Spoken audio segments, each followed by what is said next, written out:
بسم اللہ الرحمن الرحیم الحمد للہ وکفا وسلام علی عبادہ الذین اصطفیٰ اما بعد فاعوذ باللہ من الشیطان الرجیم بسم اللہ الرحمن الرحیم شہر رمضان الذی انزل فیہ القرآن هدى للناس وبينات من الهدى والفرقان سبحان ربك رب العزة عما يصفون وسلام على المرسلين والحمد لله رب العالمين اللهم صل على سيدنا محمد وعلى آل سيدنا محمد وبارك وسلم اللهم صل على سيدنا محمد وعلى آل سيدنا محمد وبارك وسلم اللهم صل على سيدنا محمد وعلى آل سيدنا محمد وبارك وسلم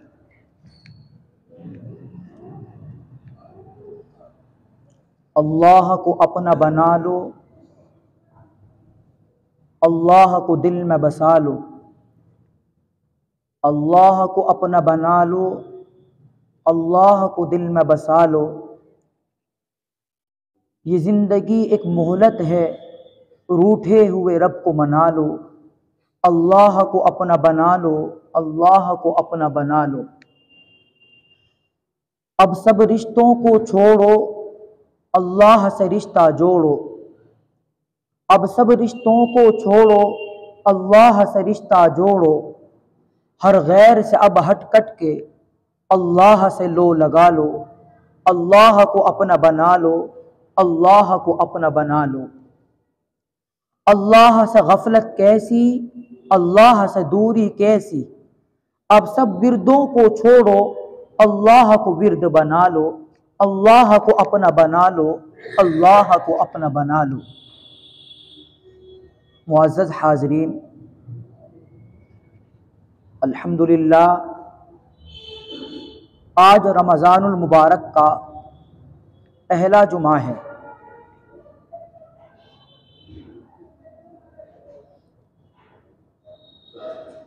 جو گزشتہ سال ہمارے درمیان تھے، آج کے اس رمضان المبارک کے پہلے جمعے کے اندر وہ حضرات اب ہمارے درمیان نہیں رہے۔ اللہ سے دعا ہے اللہ رب العزت ان سب مسلمانوں کی، خواہ وہ مرد ہوں یا عورت، جو اس رمضان سے پہلے یعنی ایک سال کے اندر جو انتقال کر گئے، یعنی جو اب تک مسلمان خواہ مرد ہوں یا عورت دنیا سے جا چکے ہیں، اللہ سب کی مغفرت فرمائے، سب کے درجات کو بلند فرمائے۔ یہ رمضان المبارک کا مہینہ بہت ہی بابرکت مہینہ ہے۔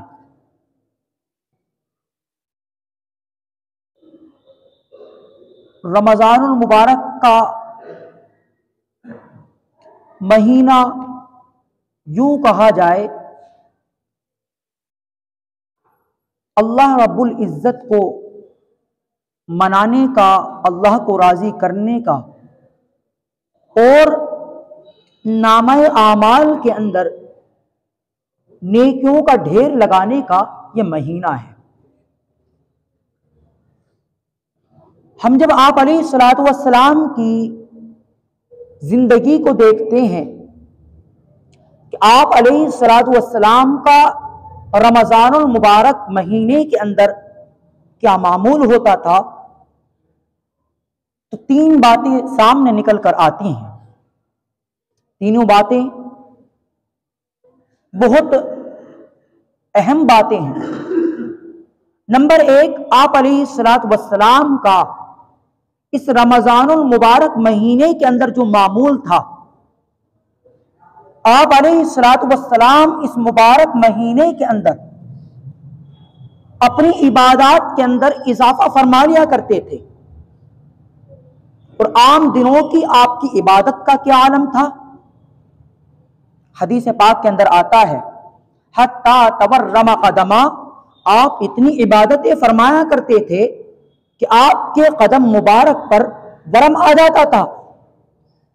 یہ عام دنوں کی عبادت کا حال ہے، لیکن رمضان المبارک کے آنے کے بعد آپ اپنی عبادات کے اندر اور اضافہ فرما لیا کرتے تھے۔ وہ عام دنوں کی عبادت کہ آپ اتنا لمبا سجدہ فرمایا کرتے تھے، آپ اتنا لمبا قیام فرمایا کرتے تھے کہ آپ کے قدم مبارک پر ورم آ جاتا تھا۔ یہ عام دنوں کی عبادت کا حال تھا، لیکن جب رمضان المبارک کا مہینہ آتا آپ پھر اپنی عبادات کے اندر اور اضافہ فرما لیا کرتے تھے، خوب نوافل کا اہتمام کرتے تھے۔ دوسری بات جو آپ علیہ الصلوۃ والسلام اس رمضان المبارک کے اندر جو آپ کا معمول تھا، وہ معمول یہ تھا، آپ علیہ الصلوۃ والسلام اپنے ہاتھ کو کھول دیا کرتے تھے، خوب خیرات کرتے تھے، خوب صدقہ کرتے تھے، خوب اللہ رب العزت کی راہ میں آپ مال خرچ کرتے تھے۔ آپ کا دوسرا معمول اللہ رب العزت کی راہ میں خرچ کرنے کا تھا۔ تیسرا معمول اس رمضان المبارک کے اندر جو آپ علیہ الصلوۃ والسلام کا معمول تھا وہ یہ تھا کہ آپ دعاؤں کے اندر اضافہ فرما لیا کرتے تھے، آپ دعائیں خوب مانگا کرتے تھے۔ تو میرے بھائیوں، آپ علیہ الصلوۃ والسلام رمضان المبارک کے اندر عبادتیں خوب کیا کرتے تھے، صدقہ و خیرات خوب کیا کرتے تھے، دعائیں خوب مانگا کرتے تھے۔ تو ہمیں بھی ان معمولات پر عمل کرنا چاہیے، ہم عبادات زیادہ کریں۔ عام دنوں کے اندر چاشت کی نماز نہیں پڑھ پاتے، عام دنوں کے اندر اوابین کی نماز نہیں پڑھ پاتے، عام دنوں کے اندر تہجد کی نماز نہیں پڑھ پاتے ہیں، اشراق کی نماز نہیں پڑھ پاتے ہیں۔ رمضان المبارک کے مہینے کے اندر انسان آرام سے تہجد کی نماز پڑھ سکتا ہے، اور اگر انسان کی آنکھ سحری کے وقت تھوڑی پہلے اٹھ جائے، اس کے بعد وضو بنائے، تہجد کی کم از کم 2 رکعت یا 8 رکعت زیادہ سے زیادہ انسان ادا کر لے، اس کے بعد اللہ سے معافی مانگے۔ روایت کے اندر آتا ہے سحری کے وقت کا جو انسان جو سحری کے وقت دعا مانگتا ہے وہ اتنا قبولیت کا وقت ہوتا ہے، وہ اتنا مقبولیت کا وقت ہوتا ہے، اللہ رب العزت آسمانی دنیا پر آ جاتے ہیں، اپنے بندوں کے بہت قریب ہو جاتے ہیں، اور جو روزے دار بندہ اس وقت دعا مانگتا ہے اللہ کے فرشتے بھی آمین کہتے ہیں۔ بتائیے گا وہ سحری کا وقت کتنا مقبولیت کا وقت ہے کہ آسمانی دنیا پر اللہ آ چکے ہیں، بندہ دعا مانگ رہا ہے، اس کی دعا قبول کی جا رہی ہے۔ تو انسان آسانی کے ساتھ اس مہینے کے اندر تہجد کی نماز پڑھ سکتا ہے۔ تو آپ علیہ الصلوۃ والسلام اس مہینے کے اندر اپنی عبادات کے اندر اور اضافہ فرما لیا کرتے تھے، مزید اضافہ فرمایا کرتے تھے۔ لہٰذا ہمیں بھی اپنی نوافل کے اندر، اپنی عبادات کے اندر خوب اضافہ کرنا چاہیے، اپنے ہاتھ کو کھول دینا چاہیے۔ اپنے غریب پڑوسی کو دیکھیں، ہمارے پڑوس کے اندر بہت سا ایسا انسان ہوگا کہ جس کے گھر کے اندر افطاری کے وقت کوئی پھل فروٹ نہیں ہوں گے، بہت سا ایسا غریب انسان ہمارے پڑوس کے اندر ہوگا جس کے گھر میں سحری کے وقت چولہا نہیں جلا ہوگا۔ ہم کو چاہیے، ایمانی ہمارا ایک فریضہ یہ بھی بنتا ہے کہ ہم اپنے پڑوسی کا خیال رکھتے ہوئے افطاری اس کے گھر پہنچائیں، سحری کے وقت میں ہم کھانا اس کے گھر پہنچائیں، 2 روٹی اس کے گھر پہنچائیں۔ یہ ہمارا ایک ایمانی فریضہ ہے۔ کیوں آپ علیہ الصلوۃ والسلام کی رمضان المبارک کے اندر یہ سنت تھی کہ آپ ہاتھ کو کھول دیا کرتے تھے، آپ علیہ الصلوۃ والسلام خوب صدقہ کیا کرتے تھے، خوب خیرات کیا کرتے تھے۔ اور تیسری بات، آپ علیہ الصلوۃ والسلام اس مہینے کے اندر خوب مناجات کرتے تھے، خوب دعائیں مانگا کرتے تھے۔ لہٰذا ہمیں بھی افطار کا وقت ہو تب بھی، سحری کا وقت ہو تب بھی، نماز کا وقت ہو تب بھی، ہر وقت ہم اللہ سے دعا مانگے۔ روایت کے اندر آتا ہے جب روزے دار بندہ اللہ کے لیے ہاتھ اٹھا لیتا ہے، اللہ سے مانگتا ہے، اللہ سے کہتا ہے اے میرے اللہ تو میری مغفرت کر دیجئے، اے میرے پالنہار اللہ میں پریشان زدہ ہوں، میں غم زدہ ہوں، میں غم خوار ہوں، اے میرے اللہ مجھے پریشانیوں نے گھیر رکھا ہے، مجھے قرضوں نے گھیر رکھا ہے، اے میرے مالک اللہ تو ہی میرا مشکل کشا ہے، تو ہی میرا حاجت روا ہے، تو ہی میرا غفار ہے، تو ہی میرا ستار ہے۔ الہی میں تیرے در پہ آیا ہوں، تیرے علاوہ میرا کوئی دوسرا رب نہیں ہے۔ میرے الہ تو میرے گناہوں کو معاف کر دیجئے، اے میرے الہ تو میری مشکلات کو دور کر دیجئے۔ روایت کے اندر آتا ہے جب روزےدار بندہ دعا مانگتا ہے تو فرشتے اس کی دعا پر لبیک اور آمین کہتے ہیں۔ بتائیے جب فرشتے آمین کہیں تو یقیناً اس کی دعا قبول ہوگی۔ روایت کے اندر آتا ہے جب روزےدار بندہ دعا مانگتا ہے اللہ رب العزت اس کی دعاؤں کو قبول کرتے ہیں۔ روزےدار بندے کے لیے ہواؤں کے اندر پرندے مغفرت کی دعائیں کرتے ہیں، سمندر کے اندر تیرنے والی مچھلیاں دعائیں کرتی ہیں، بلوں کے اندر چیونٹیاں دعائیں کرتی ہیں، چرند پرند یہ اللہ رب العزت کی مخلوق روزےدار بندے کے لیے مغفرت کی دعائیں کرتی ہیں۔ یہ کتنا مبارک اور بابرکت مہینہ ہے کہ اس میں اللہ رب العزت کی مخلوق روزےدار کے لیے مغفرت کی دعائیں کر رہی ہیں۔ اس لیے میرے بھائیوں اس مہینے کی ہمیں قدر کرنی چاہیے۔ ہم اپنی اسلاف کی زندگی کو اٹھا کر دیکھیں، معلوم ہوتا ہے ہمارے اسلاف نے اس مہینے کی کس قدر کی ہے، اس مہینے کے اندر ہمارے اسلاف کا کیا معمول رہا تھا۔ ہمارے اسلاف اس مہینے کے اندر ایک ہفتے کے اندر ایک قرآن کریم پورا کرتے تھے۔ حضرت امام ابو حنیفہ رحمۃ اللہ علیہ کی حالات زندگی کے اندر لکھا ہے آپ رمضان المبارک کے اندر 63 قرآن مکمل کیا کرتے تھے، 63 قرآن۔ حضرت امام ابو حنیفہ رحمۃ اللہ علیہ رمضان المبارک کے اندر 63 قرآن کریم پورا کرتے تھے۔ حضرت رائے پوری رحمۃ اللہ علیہ کی حالات زندگی کے اندر لکھا ہے کہ آپ 29 شعبان کے بعد اپنے مریدین کو بلاتے، اپنے متوسلین کو بلاتے اور آپ ان سے کہتے کہ یہ بوری اپنے پاس رکھ لیجئے گا، اگر زندگی رہی تو انشاءاللہ عید بعد ملاقات ہوگی۔ اس کے بعد آپ اپنے مریدین کو یہ بات کہتے کہ کوئی ڈاک خانے سے کوئی خط آئے تمام خطوط کو اس بوری کے اندر رکھ لینا، میں رمضان کے اندر کوئی خط نہیں پڑھوں گا، اگر زندگی رہی تو انشاءاللہ عید کے بعد پڑھے جائیں گے۔ ایک مہینے تک ان خطوط کو بورے کے اندر رکھ دیا کرتے تھے۔ پورا مہینہ آپ کا عبادت کے اندر، آپ کا نوافل کے اندر، آپ کا ذکر کے اندر، آپ کا قرآن کریم کی تلاوت کے اندر گزرا کرتا تھا۔ آپ کے حالات زندگی کے اندر لکھا ہے کہ اگر کوئی شخص 29 شعبان کو یعنی رمضان المبارک سے ایک دن پہلے یا 2 دن پہلے اگر کوئی بندہ آپ کے یہاں اعتکاف کرنے کے لیے آ جاتا تو اس کو بستر بچھانے کے لیے جگہ نہیں ملتی تھی۔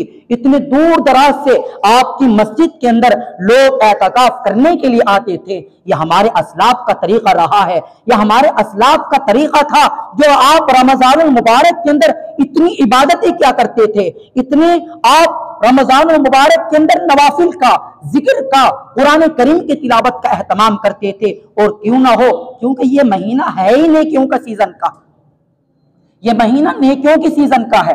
مثال کے طور پر کسی بندے سے آپ کہیں کہ بھائی آپ تھوڑا سا وقت نکال لیجئے گا تو وہ کہے گا بھائی سیزن کا مہینہ چل رہا ہے، سیزن کا دن چل رہا ہے۔ مثال کے طور پر آم کا سیزن، آپ اس بندے سے کہیں کہ بھائی تھوڑا سا وقت نکال کر ہمارے گھر پر آ جانا، بھائی میں اس وقت نہیں آ سکتا، اس سیزن کا مہینہ ہے، اس سیزن کے دن چل رہے ہیں۔ وہ سوچتا ہے کہ اب میں محنت کر لوں بعد میں آرام مل جائے گا، اب جتنی مجھے محنت کرنی ہے، نہ رات کی فکر، نہ دن کی فکر، نہ دوپہر کی فکر، نہ شام کی فکر۔ کیوں؟ نیکیوں وہ سیزن چل رہا ہے، اب محنت کر لیں بعد میں آرام مل جائے گا۔ اسی طرح میرے بھائیوں یہ رمضان المبارک کا یہ بابرکت مہینہ یہ نیکیوں کی سیزن کا مہینہ ہے۔ ہم اس میں محنت کریں، نیکی حاصل کریں، خوب اللہ رب العزت کی عبادت کریں۔ عام دنوں کے اندر ہم قرآن کریم نہیں پڑھ پاتے تھے یا پڑھ پاتے تھے ایک رکوع، پاؤ پارا، آدھا پارا، لیکن اس رمضان المبارک کے مہینے کے اندر آپ کم از کم 2 پارے روزانہ پڑھیں، روزانہ کم از کم 2 پارے آپ پڑھیں۔ آپ رمضان المبارک کے علاوہ میں ذکر کم کیا کرتے تھے، اس مہینے کے اندر ذکر آپ زیادہ کریں۔ اس مہینے کو آپ صرف عبادت کے لیے خاص کر لیں۔ 11 مہینے آپ نے خوب کمایا، اس مہینے کے اندر تھوڑا کم کر لیں۔ اے اللہ 11 مہینے کمایا ہے، اب اس بابرکت مہینے کے اندر میں آپ کو راضی کروں گا۔ اور یاد رکھیں یہ رمضان المبارک کی پہلی تاریخ کو اللہ رب العزت جنت کے دروازوں کو کھول دیتے ہیں، اور رمضان کے آنے سے پہلے اللہ رب العزت جنت کو اپنے ایمان والے بندوں کے لیے، اپنے روزے دار بندوں کے لیے